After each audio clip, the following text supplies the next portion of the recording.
Hello everyone. Very good morning to all of you. आज के दिन की शुरुआत करेंगे 22 मार्च 2023 के करंट अफेयर के साथ। पीडीएफ आप लोग डाउनलोड कर सकते हो एग्जाम इंजन एप्लीकेशन से। एप्लीकेशन का लिंक वीडियो के डिस्क्रिप्शन में दिया हुआ है, या फिर आप गूगल प्ले स्टोर से डायरेक्टली आप इसे डाउनलोड कर सकते हो। एग्जाम इंजन एप्लीकेशन में फ्री स्टडी मटेरियल ऑप्शन में आपको डेली के करंट अफेयर पीडीएफ मिल जाते हैं। अब चलिए शुरू करते हैं आज के करंट अफेयर। अभी हाल ही में केंद्र सरकार ने फैसला लिया है कि भारत में कितने मेगा टेक्सटाइल पार्क स्थापित किए जाएंगे। तो केंद्र सरकार ने फैसला लिया है कि आने वाले टाइम में जल्दी 7 नए मेगा टेक्सटाइल पार्क की स्थापना करी जाएगी। ये राज्य कौन कौन से हैं जहां पर इनकी स्थापना करी जाएगी? एक तो उत्तर प्रदेश में, दूसरा है गुजरात, तीसरा है तेलंगाना, चौथा है तमिलनाडु, पांचवा है एमपी, छठवां है कर्नाटक और सातवां है महाराष्ट्र। ये वो 7 राज्य हैं जहां पर नए टेक्सटाइल पार्क की स्थापना करी जाएगी। अब सवाल ये उठता है कि इसका मेन उद्देश्य क्या होगा। कपड़ों को इस लेवल का बनाना है कि वो एक्सपोर्ट क्वालिटी के हों। और जैसा कि आप इस पिक्चर में देख सकते हो, इस तरीके के जो टेक्सटाइल पार्क होंगे, यहाँ पर रॉ मटेरियल से कपड़े को रेडीमेड गारमेंट तक बनाने की हर एक प्रक्रिया परफॉर्म करी जाएगी।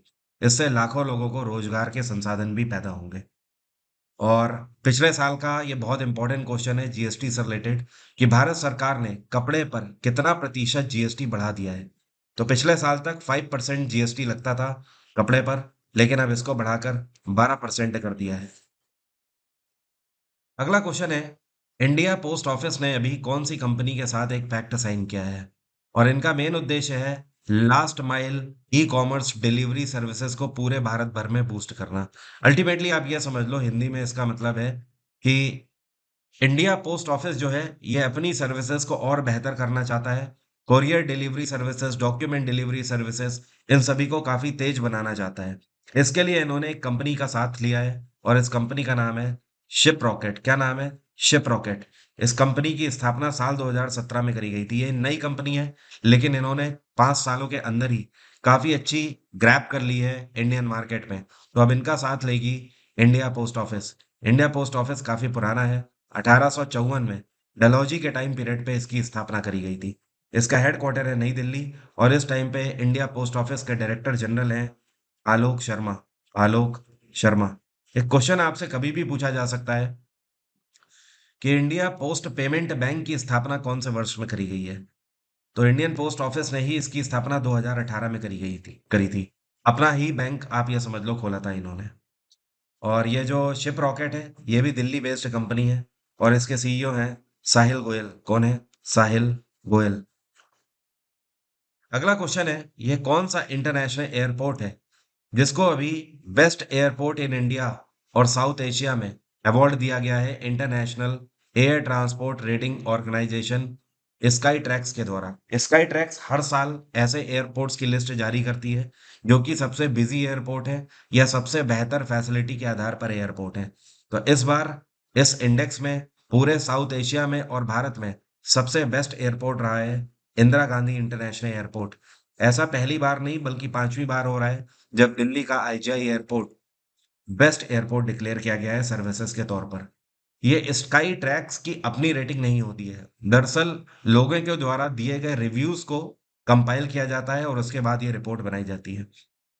अगर दुनिया में बात करें कि सबसे बेहतर एयरपोर्ट कौन सा है, तो इस बार दुनिया में सबसे बेहतर एयरपोर्ट रहा है सिंगापुर का चांगी एयरपोर्ट। कौन सा? चांगी एयरपोर्ट, अपनी सर्विसेज के लिए।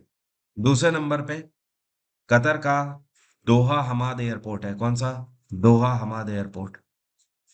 अब अगर भारत में बात करी जाए कि कौन से टॉप 3 हैं, तो नंबर 1 पे तो दिल्ली का आईजीआई हो गया। नंबर 2 पे हैदराबाद एयरपोर्ट रहा है। और वर्ल्ड वाइड में हैदराबाद एयरपोर्ट ने रैंक सिक्योर करी है 65वीं, 65th रैंक। ये तो हो गया दूसरे नंबर पे। तीसरे नंबर पे कौन सा रहा है? ये रहा है बेंगलुरु एयरपोर्ट। बेंगलोर ने भारत में तीसरी रैंक सिक्योर करी है। और वर्ल्ड वाइड में अगर बात करें तो 61st rank, sorry 69th rank इन्होंने सिक्योर करी है इस बार। 61st तो बैंगलोर की पहले 30 से ये 8 पायदान नीचे गिर गया है बैंगलोर का कैंपागोड़ा इंटरनेशनल एयरपोर्ट। अगला क्वेश्चन है, होम मिनिस्ट्री के द्वारा अभी हाल ही में अनाउंस किया गया है कि जो अग्निवीर्स अपनी सर्विसेज देके रिटायर होंगे, उनको सीआईएसएफ में कितने परसेंट का आरक्षण दिया जाएगा? तो गृह मंत्रालय का अनाउंसमेंट अभी हाल ही में हो चुका है। यह प्रस्ताव भी पारित हो गया है कि ऐसे अग्निवीर जो कि अपनी सेवा 4 साल की देकर निकलेंगे सेना से, वो सीआईएसएफ में जब जाना चाहेंगे, तो उनको सीधे 10% का आरक्षण दिया जाएगा। इतना ही नहीं, 10% रिजर्वेशन है, साथ में फिजिकल एफिशिएंसी टेस्ट उनको नहीं देना होगा, उससे वो बाहर होंगे। अपर एज लिमिट में भी उनको रिलैक्सेशन मिलेगा। तो अग्निवीर्स के लिए एक तरीके से ये खुशखबरी है कि वो सेना में सर्व करने के बाद पैरामिलिट्री फोर्सेस में भी आ सकते हैं, और यहाँ पर उनको कहीं ना कहीं एक तरीके से बेनिफिशियरी थिंग्स मिल रही है 10% रिजर्वेशन के तौर पर। सीआईएसएफ की स्थापना 1969 में करी गई थी। यह हमारी 6 पैरामिलिट्री फोर्सेस में से एक है, और नई दिल्ली इसका हेडक्वार्टर है। इस टाइम पे इसके डायरेक्टर जनरल है शीलवर्धन सिंह। कौन है? शीलवर्धन सिंह। इसका नाम है सेंट्रल इंडस्ट्रियल सिक्योरिटी फोर्स। दरअसल ये जितना भी इंडस्ट्रियल एरिया है हमारी देश की सीमा रेखा के अंदर, वहां पर सिक्योरिटी के लिए तैनात होती है सीआईएसएफ। जैसे कि एयरपोर्ट हो गया, मेट्रो स्टेशन हो गए, इन सभी जगहों पर, भारत के जो मॉन्यूमेंट्स हैं, इन सभी जगहों पर सीआईएसएफ ही तैनात रहती है। अगला क्वेश्चन है, यूनियन मिनिस्टर पुरुषोत्तम रूपाला के द्वारा सागर परिक्रमा के फेज़ 4 का उद्घाटन कौन से राज्य में किया गया है? इन्होंने अभी हाल ही में इसका उद्घाटन कर्नाटक में किया है। कहाँ? कर्नाटक में। और कर्नाटक में कहाँ पर किया है? तो ध्यान रखिएगा, इसका उद्घाटन इन्होंने कर्नाटक के अंदर बैंगलोर से किया हुआ है। अब सवाल ये उठता है कि सागर परिक्रमा फेज़ 4 का मेन उद्देश्य क्या है? इसका मेन उद्देश्य ये है कि जितने भी मछुआरे हैं, उन सभी के हितों से रिलेटेड जो भी योजनाएँ हैं, उनको लॉन्च करना। मछुआरों के हितों में और क्या फैसिलिटीज लाई जा सकती हैं, जैसे कि low rate of interest based loan facility हो गई। अगर उन्हें लोन चाहिए तो लोन दिया जा सकता है। इतना ही नहीं, जो मछुआरे हैं उनके लिए लाइसेंस की जो फैसिलिटीज हैं वो और इजी करी जा सकती हैं। ऐसा भी हो सकता है कि उनके कॉलोनीज के आसपास सर्विस सेंटर्स खोले जाएं, ताकि जिसे भी लाइसेंस की जरूरत हो वो आसानी से उसे प्राप्त कर सके। बाय द वे, इस टाइम पे कर्नाटक में बिसावराज बोमई की सरकार है। यहाँ पे गवर्नर है थावर चंद गहलोत। कर्नाटक का एक फोक डांस कई बार पूछा जाता है, इसको बोलते हैं यक्षगान। क्या बोलते हैं? यक्षगान। ध्यान रखिएगा। यहाँ पर एक डांस और है जिसको बोलते हैं डोलू नाच। डोलू एक यहाँ का उत्तरी नाच है जो कि कई बार पूछा जाता है। अगला क्वेश्चन है, अभी हाल ही में नई दिल्ली में इंटरनेशनल एसएमई कन्वेंशन 2023 का कौन सा संस्करण आयोजित किया गया है? तो इस बार एसएमई कन्वेंशन का तीसरा संस्करण आयोजित किया गया है 2023 में नई दिल्ली में। यहाँ पर एसएमई का मतलब क्या है? एसएमई का मतलब है स्मॉल माइक्रो मीडियम एंटरप्राइजेस। एक तरीके से आप बोल सकते हो, भारत के जो भी एमएसएमईज हैं, लघु मध्यम और छोटे उद्योग वाले, उन सभी को बूस्ट करना है, प्रमोट करना है ट्रेड एंड कॉमर्स के लिए। ये इसका मेन उद्देश्य है। मैन्युफैक्चरिंग सर्विस सेंटर्स को बढ़ावा देना है, फूड प्रोसेसिंग सेंटर्स को, ग्रीन एनर्जी को, क्लीन टेक्नोलॉजी को, इस तरीके के जितने भी सेक्टर्स हैं उन सभी को इनके तहत बढ़ावा दिया जाएगा, और जिससे हमारे एमएसएमईज मौजूद जो भी हैं वो सारे मजबूती प्रदान करके आगे बढ़ पाएंगे। अगला क्वेश्चन है, एनसीएलटी जिसको बोलते हैं नेशनल कंपनी लॉ ट्रिब्यूनल, इन्होंने एचडीएफसी लिमिटेड के साथ एचडीएफसी बैंक का जो मर्जर है इसका अप्रूवल दे दिया है। मैं माफी चाहता हूँ, एचडीएफसी बैंक का हेडक्वार्टर दरअसल मुंबई है, लेकिन यहाँ पर ऑप्शन में कोई भी ऑप्शन मुंबई नहीं है। तो फिलहाल आप ध्यान रखिएगा, इसका हेडक्वार्टर मुंबई है। अब देखिए, एचडीएफसी बैंक जो है, इसका एचडीएफसी लिमिटेड के साथ जो मर्जर हुआ है, इसी के साथ एचडीएफसी बैंक पूरे भारत का सबसे बड़ा कैपिटल वाला बैंक बन जाएगा। ओके। इसके पहले रिजर्व बैंक ऑफ इंडिया की तरफ से, सेबी की तरफ से, और पीएफआरडीए की तरफ से, पीएससी की तरफ से, एनएससी की तरफ से, इन सब का अप्रूवल एचडीएफसी बैंक को इस मर्जर के लिए मिल चुका था। दरअसल ये बात 8 महीने पुरानी है। तब भी मैंने आपको करंट अफेयर में पढ़ाई थी कि ये मर्जर होना है आगे चल के। अब जाकर एक तरीके से आप बोल सकते हो एनसीएलटी और इन सभी के अप्रूवल मिलते हुए एचडीएफसी बैंक को ये पूरे 8 महीने का समय लग गया है।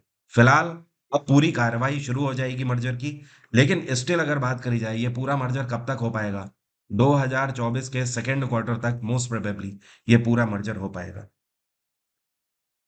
एचडीएफसी बैंक की स्थापना 1994 में करी गई थी। इसका हेडक्वार्टर तो आपको पता ही है, अब मुंबई। और इसके सीईओ हैं शशिधर जगदीशन। एक बार फिर से अभी हाल ही में इनको रीअपॉइंट किया गया है। भारत की एक डोमेस्टिक रेटिंग एजेंसी है जिसका नाम है क्रिसिल। क्रिसिल ने अभी हाल ही में 2024 के लिए भारत का जीडीपी ग्रोथ कितना फोरकास्ट किया है। क्रिसिल ने ये फोरकास्ट किया है 6%। 6% का फोरकास्ट है। और अगर बात करी जाए रिटेल इन्फ्लेशन, इन्होंने कितना फोरकास्ट किया है। रिटेल यहाँ पर मैं लिख दे रहा हूँ, ध्यान रखिएगा। तो रिटेल इन्होंने 5% का करीब करीब फोरकास्ट किया है 2023 से 24 के सत्र के लिए। और 2022 से 23 के सत्र के लिए इन्होंने 6.8% फोरकास्ट किया है। और मैंने आपको टेलीग्राम पर कल ही शाम को जीडीपी फोरकास्ट की पूरी एक लिस्ट दे दी थी। इवन आज की पीडीएफ में भी पूरी लिस्ट है, उसको आप एक बार ज़रूर देख लीजिएगा। उसमें आपका फिकी हो गया, फिच रेटिंग हो गया, वर्ल्ड बैंक हो गया, अंकटाड हो गया, नोमूरा हो गया, इन सभी ने कौन कौन सी रेटिंग प्रिडिक्ट करी है वो सब उसमें है। बीपीसीएल जिसको बोलते हैं भारत पेट्रोलियम कॉरपोरेशन लिमिटेड, इसके नए चेयरपर्सन और एमडी के रूप में किसको अपॉइंट किया गया है। तो जो आपको पिक्चर में दिख रहे हैं, इनका नाम है जी कृष्ण कुमार। तो ब्यूरोक्रेट जी कृष्ण कुमार अब कमान संभालेंगे बीपीसीएल की। और अभी तक ये एग्जीक्यूटिव डायरेक्टर में शामिल थे बीपीसीएल के। और ये पिछले 36 सालों से बीपीसीएल में सर्व कर रहे हैं। भारत पेट्रोलियम कॉरपोरेशन की स्थापना 1952 में करी गई थी। इसका हेडक्वार्टर है मुंबई। कल शाम को पिछले 2 दिन के करंट अफेयर मैंने आपको दिए हैं, अगर वो आपने नहीं देखा हो तो एक बार देख लीजिएगा। वहां पर एक इंपॉर्टेंट न्यूज़ मैंने आपसे डिस्कस करी थी कि अभी हाल ही में एनएमडीसी जिसको बोलते हैं नेशनल मिनरल डेवलपमेंट कॉरपोरेशन, तो इसके नए सीएमडी बनाए गए हैं अमिताभ मुखर्जी। अमिताभ मुखर्जी। और एक और मैंने अपॉइंटमेंट कल के करंट अफेयर में आपको बताया था कि अभी हाल ही में टीसीएस के नए सीईओ कौन बने हैं। ये है के कृतिवासन। कौन है? के कृतिवासन। इन्होंने राजेश गोपीनाथ को सक्सीड किया है। अगला क्वेश्चन है, अभी हाल ही में यह कौन सा शहर है जिसको स्मोकिंग लॉज को फॉलो करने के लिए हेल्दी सिटी अवार्ड 2023 से सम्मानित किया गया है। तो धूम्रपान के कानूनों को सबसे बेहतर तरीके से अप्लाई करने के लिए स्वस्थ शहर का पुरस्कार दिया गया है बेंगलोर को। बेंगलोर के साथ ये पुरस्कार लंदन को भी दिया गया है। और अगर डेटा की बात करें तो 2017 में पूरे बेंगलोर के अंदर जो नो स्मोकिंग साइंस लगे हुए थे या बोर्ड या बैनर्स लगे हुए थे, वो 23.1% लगे हुए थे। और 2021 का डेटा है कि ये बढ़कर 75% प्लेसेस पर लग चुके हैं। मतलब आप ये समझ लो 75% बेंगलोर के प्लेसेस पर नो स्मोकिंग साइंस लगे हुए हैं। इसके अलावा इतना ही नहीं, बेंगलोर में जो स्मोकिंग परसेंटेज था, ये 2017 में 18.2% था। और ये घटकर 13.3% हो गया है 2021 में। तो इन सारे तरीकों से बेंगलोर को हेल्थी सिटी अवार्ड 2023 से सम्मानित किया गया है। अगला क्वेश्चन है, ग्लोबल रीसाइक्लिंग डे कौन से दिन अभी हाल ही में मनाया गया है। तो यह दिवस मनाया गया है 18 मार्च को। रीसाइक्लिंग दिवस को मनाने के पीछे का मेन उद्देश्य यह है कि पूरे दुनिया भर में रीसाइक्लिंग को बढ़ावा देना है, जिससे कि प्लास्टिक पॉल्यूशन को हम ज़्यादा से ज़्यादा कम कर सकें। एंड हर साल अगर बात करी जाए तो रिसाइकलिंग के तौर पर 700 मिलियन टन्स CO2 एमिशंस होता है।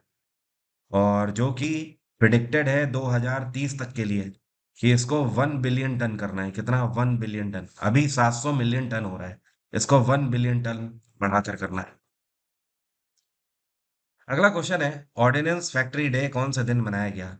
आयुध निर्माणी दिवस। ऑर्डिनेंस फैक्ट्री आप समझते हैं ना। ऑर्डिनेंस फैक्ट्रीज जो है, इसकी एक टैगलाइन भी है। इसको बोलते हैं फोर्स बिहाइंड आर्म्ड फोर्स। ठीक है। तो मतलब ये है कि हमारी जो सेना है उसके पीछे खड़ी हुई बैकबोन फोर्स है ये। तो हमारी सेना के लिए जो भी डिफेंस इक्विपमेंट है वो बनाने का काम ऑर्डिनेंस फैक्ट्रीज करती हैं। और यह दिवस भी 18 मार्च को ही मनाया गया। दरअसल ऑर्डिनेंस फैक्ट्री पहली बार स्थापित करी गई थी 1801 में ब्रिटिश कॉलोनियल रूल के द्वारा। और इसकी स्थापना सबसे पहले कोलकाता में कोसीपुर में हुई थी। और ऑर्डिनेंस बोर्ड की स्थापना 1712 में करी गई थी। ऑर्डिनेंस फैक्ट्री बोर्ड का हेडक्वार्टर है कोलकाता। और इस टाइम पे ऑर्डिनेंस फैक्ट्री के डायरेक्टर जनरल और चेयरपर्सन कौन है? ये है CS विश्वकर्मा। CS विश्वकर्मा। पूरे भारत में ये कौन सा शहर है जहां पर सबसे ज्यादा ऑर्डिनेंस फैक्ट्री है? तो पूरे भारत में ये है कानपुर। कानपुर में सबसे ज्यादा ऑर्डिनेंस फैक्ट्री है। कौन कौन सी? एक तो ऑर्डिनेंस फैक्ट्री बोर्ड डॉक्यूमेंट के लिए, दूसरी है SF स्मॉल आर्म फैक्ट्री, तीसरी है फील्ड गन फैक्ट्री, चौथी है कंटोनमेंट बोर्ड एरिया, और पांचवा है आपका पैराशूट फैक्ट्री। तो ये 5 फैक्ट्रीज हैं ऑर्डिनेंस फैक्ट्रीज कानपुर में। अब मेरा आज का सवाल आपसे, आप में से कितने लोग बता सकते हो कि इन चारों में से सफेद चींटी, तिलचट्टा, लाल चींटी या मच्छर, इन चारों में से कौन सा जीव है जो कि जब बाइट करता है हमारी बॉडी में तो कौन सा एसिड, ये फॉर्मिक एसिड छोड़ते हैं? तो बताइए इनमें से ये कौन सा जीव है जो फॉर्मिक एसिड छोड़ता है? स्टैटिक जीके का फ्रेश बैच 25 मार्च 2023 से मैं स्टार्ट कर रहा हूँ। ये बैच पूरे 8 से 10 महीने के बाद आ रहा है। आपके पास अच्छा मौका है, इस बैच को आप अवेल कर सकते हो। अनअकैडमी पर मैं इसे स्टार्ट कर रहा हूँ। सुबह 9 बजे डेली यहाँ पर क्लास हुआ करेगी। डिस्काउंट कोड वरुण 7 लगा के आप इस कोर्स को अवेल कर सकते हो। इस कोर्स का लिंक वीडियो के डिस्क्रिप्शन में दिया हुआ है। 40 से ज़्यादा टॉपिक मैं यहाँ पर कवर कर रहा हूँ। लगभग स्टैटिक जीके में सारे ही टॉपिक इसमें आपके कवर हो जाएंगे।